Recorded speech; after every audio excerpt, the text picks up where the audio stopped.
So on my other channel, a few years ago, I made a video of this. So you can see there's a lot of tubing here. Um, and we're in we're by Lost Creek. Lost Creek's down in those trees down there. And it continues on up the canyon this way. And if you keep on going up this way, you wind up with the runoff from Hooker Meadow up above.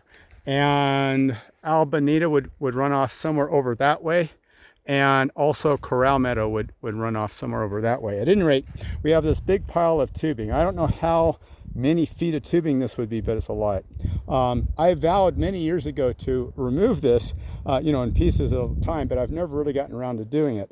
And so I'm going to try to remove some of this today. But if you keep on going up, and it's hard to get up here because you have to kind of pick your way through rocks and bushes and trees and all that kind of stuff, and you have to deal with the creek and stuff through kind of a narrow passage here. You get into a little basin which is heavily treed, but there was even more of this type of, well, there wasn't so much tubing up there, but there were a lot of garden implements. And so I'm guessing they probably weren't growing daffodils or tulips or any number of other things. I'm guessing that they were growing something else. But it would have been pretty difficult to get up there one way or the other, because either you'd have to come down very steeply from Hooker, or you'd have to go up through this. And maybe they kind of had a trail at one point that made it easier to get through here. But still, to get up there is a 5-mile round trip from Bitter Creek. And at least the way I go, there may be a shortcut which is shorter but probably steeper.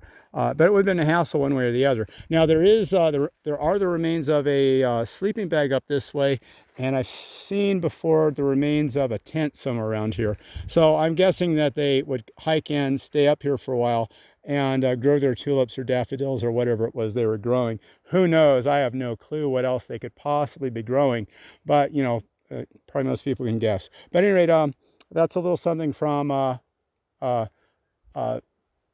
Lost Creek, which is not too far from Kennedy Meadows, and you have to go through Dead Horse Meadow to get here. Over and out.